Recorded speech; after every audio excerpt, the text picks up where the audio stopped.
जी friends, काफ़ी सवाल आप लोगों के टेक्निकल वीडियोस के हवाले से आ रहे थे, सामने आ रहे हैं। और इसमें बड़ी सपोर्ट मिलती है, बड़ा मोटिवेशन मिलता है। तो डेफिनेटली इन टेक्निकल वीडियोस पे एचपीएलसी पे मेरी काफ़ी वीडियोस आती रहती है। हमारे एक सपोर्टर हैं, सब्सक्राइबर हैं।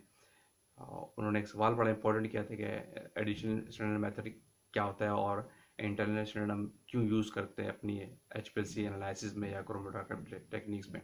ये दोनों चीज़ें आपस में बड़ी लिंक करती हैं।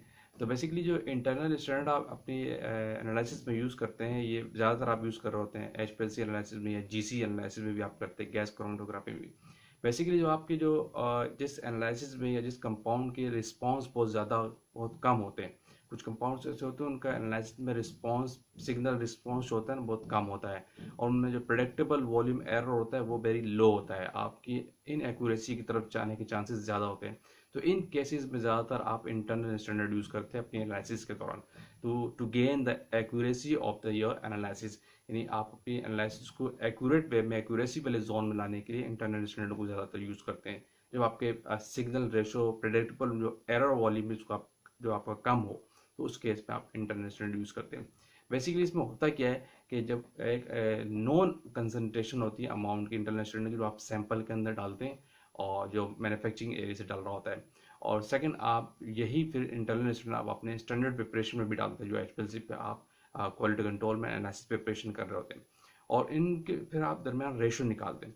फॉर एग्जांपल, आपका जो स्टैंडर्ड प्रिपरेशन होती है, आप क्वालिटी में अगर कोई सैंपल टेस्टिंग कर रहे हैं एचपीएलसी एनालिसिस में, तो आप इंटरनल स्टैंडर्ड की एक पर्टिकुलर अमाउंट या वॉल्यूम आप अपने स्टैंडर्ड प्रिपरेशन के अंदर यूज़ करते हैं, डालते हैं, उसकी कंसनट्रेशन उसमें यूज़ करते हैं, इसी क्योंकि वो सैंपल में ऑलरेडी डली होती है प्रोडक्शन के एंड से।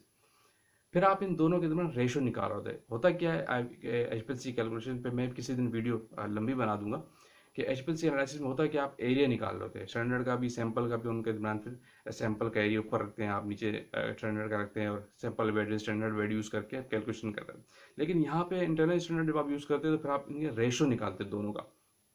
जो आपका इंटरनल स्टैंडर्ड आपने स्टैंडर्ड के अंदर यूज़ किया, और जो इंटरनल स्टैंडर्ड का रिस्पॉन्स सैंपल के एंड में होता है, नॉन कंसनट्रेशन जो होती है, तो उन दोनों के दरमियान आप रेशो निकालते हैं। फिर इन रेशो को एज अ, जैसे वहाँ एरिया यूज़ करते हैं, यहाँ रेशो का जो आपके पास वैल्यू आती है, उनको एज अ सैंपल का रेशो की वैल्यू अपनी जगह रखते हैं, और स्टैंडर्ड के एरिया की जो रेशो की वैल्यू आती है उनकी अपनी जगह रखते हैं। फॉर एग्जांपल, दोबारा क्लियर कर दूं, जो सैंपल के अंदर इंटरनल स्टैंडर्ड का जो एरिया होता है उसका, और स्टैंडर्ड के अंदर जो इंटरनल स्टैंडर्ड यूज़ करते हैं उस एरिया का, इंटरनल स्टैंडर्ड से रेशो निकालते हैं, और स्टैंडर्ड के सैंपल का जो एनालाइट है उसके साथ रेशो निकालते हैं।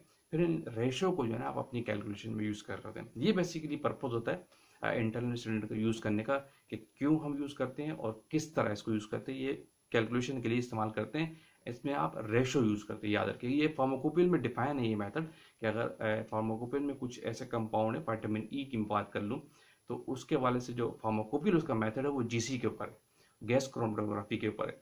तो उसमें उसकी कैलकुलेशन का तरीका ये एज अ रेशो ही सही दिया हुआ है, कि उनमें आप रेशो कैलकुलेट करते हैं, फिर आप रेशो को जो है अपनी कैलकुलेशन में यूज़ करते हैं। पहले यानी इंटरनल स्टैंडर्ड और स्टैंडर्ड के दरमियान रेशो निकाल रहे होते हैं, एनालाइट के लिहाज से भी और स्टैंडर्ड के लिहाज से भी, फिर उन रेशो को अपनी कैलकुलेशन में आप यूज़ करते हैं।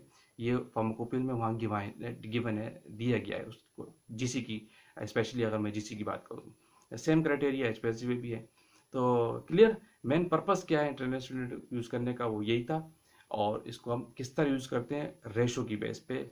जब आपके कंपाउंड के सिग्नल्स बहुत ज़्यादा कम हो, प्रेडिक्टेबल वॉल्यूम का जो एरर होता है उसको बहुत ज़्यादा लो हो, तो उन केस में आप इंटरनल स्टैंडर्ड को यूज़ करते हैं अपनी एनालिसिस के दौरान, अपने कंपाउंड को देखते हुए अपने प्रोडक्ट के अंदर। तो आते हैं किसी और टेक्निकल बात के साथ। वीडियो को, चैनल को सब्सक्राइब कीजिए अगर आप नए हैं, ताकि ये इस तरह की टेक्निकल वीडियो आप तक पहुंचती रहे। Thank you for watching. अल्लाह हाफिज़।